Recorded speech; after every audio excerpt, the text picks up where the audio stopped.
सच्चा मोर प्यारी लगी पी लो मोय जहर। जिंदगी के जहर पी लो लबर, तो के क्यों उम्मीद ले रे खबर।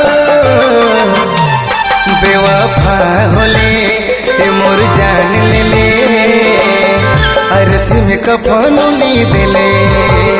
बेवफा होले मोर जान ले ले, अर्थ में कफन उम्मीद ले।